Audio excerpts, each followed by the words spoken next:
नवनिर्वाचित विधायकों की पहल के बाद चूरू शहर के साहित्य प्रेमी ने राजस्थानी भाषा की मान्यता की उठाई मांग।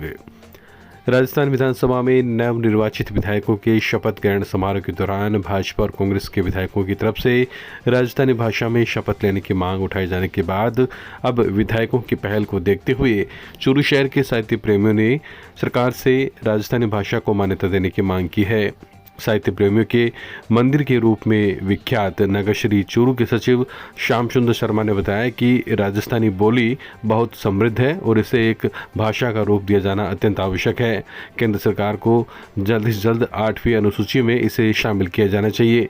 उन्होंने नवनिर्वाचित विधायकों के द्वारा राजस्थानी भाषा में शपथ लेने की पहल का स्वागत करते हुए कहा कि अब फिर से उम्मीद बनी है कि वर्तमान विधानसभा के सदस्य राजस्थानी भाषा को मान्यता दिलवाने के लिए भरपूर प्रयास करेंगे। इसी प्रकार शहर के सामाजिक कार्यकर्ता रामचंद्र राजोतिया, एडवोकेट राजेश भाव सिंह का, युवा उद्यमी मीनाक्षी शर्मा और रामनिवास सिहाग सरीखे सामाजिक कार्यकर्ताओं ने अपने विचारों में राजस्थानी भाषा को अपनायत की भाषा बताते हुए राज्य सरकार से मान्यता दिलवाने के लिए केंद्र सरकार के सामने पुरजोर पैरवी करने की मांग की है। कई विधायक राजस्थानी भाषा में शपथ लेने को प्रयास करो, मांग करी कि मैंने राजस्थानी भाषा में ही शपथ दिलाने की कोशिश हमारी मांग पूरी करी जाए, लेकिन 8वीं अनुसूची में इस भाषा ने सम्मिलित न करने के कारण जो अध्यक्ष वो व्यवस्था दी कि इमें आप शपथ नहीं ले सको।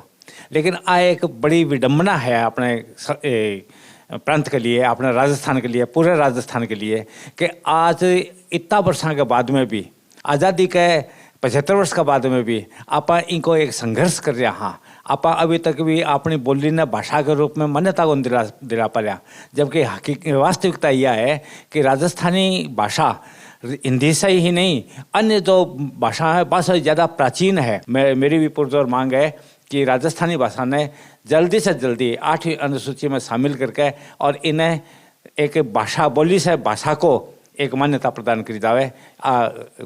ये मांग के लिए मैं भी पूरे जो समर्थन करूँ हूँ और मांग रखूँ हूँ। अभी जो नवनिर्वाचित जी का भी अपना विधायक है, बालोगा की इच्छा है एक अंदर और आपकी पूरी आत्मशक्ति में दिखाइए राजस्थानी भाषा ने 8वीं अनुसूची में मान्यता मिलनी चाहिए।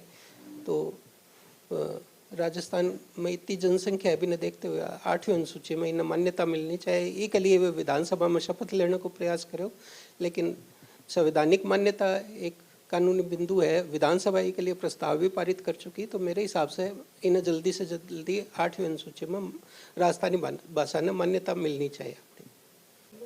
कल कुछ विधायक कोशिश करी राजस्थानी में शपथ लेने की, लेकिन बने मतलब मना कर दियो गयो। फिर भी वह ज़बरदस्ती मतलब राजस्थानी में बोलिया और आपकी शपथ ली, लेकिन वापस बने हिंदी में शपथ लेनी पड़ी।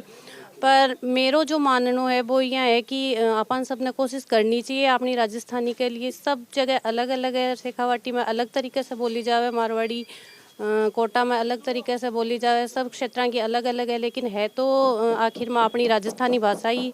तो अगर आपा सब मिलके प्रयास करांगा तो राजस्थानी भाषा है बिने एक बार मान्यता मिलेगी। भैया अपने राजस्थान की जो भाषा है बिने भी राजस्थान सरकार द्वारा मान्यता मिलेगी को नहीं 8वीं अनुसूची में। जब तक भी 8वीं अनुसूची में नहीं ली जा सके, जब तक भी भाषा में लियो कौन जा सके जो शपथ है जी। तो हमारे तो यही है कि अपना राजस्थान है इन्हें 8वीं अनुसूची में भाषा ने ली जावे, अध्यादेश पास करके जो भविष्य के अंदर कोई भी तरीके की परेशानी नहीं होवे। कल विधानसभा में बहुत अच्छा लगा ये सुनकर, ये देखकर कि जो अपने राजस्थानी के विधायक हैं उन्होंने राजस्थानी भाषा में अपना शपथ ग्रहण की। लेकिन दुर्भाग्य की बात ये है कि राजस्थान में राजस्थानी भाषा को महत्व नहीं दिया गया, न अभी परमिशन मिली है, तो उन्होंने शपथ दोबारा लेनी पड़ी। मैं ये सरकार से मेरी दरख्वास्त है कि आगे आने समय में राजस्थानी भाषा को हिंदी और संस्कृत विवाद में राजस्थानी भाषा को सम्मान मिले, राजस्थानी भाषा को अनुमति मिले।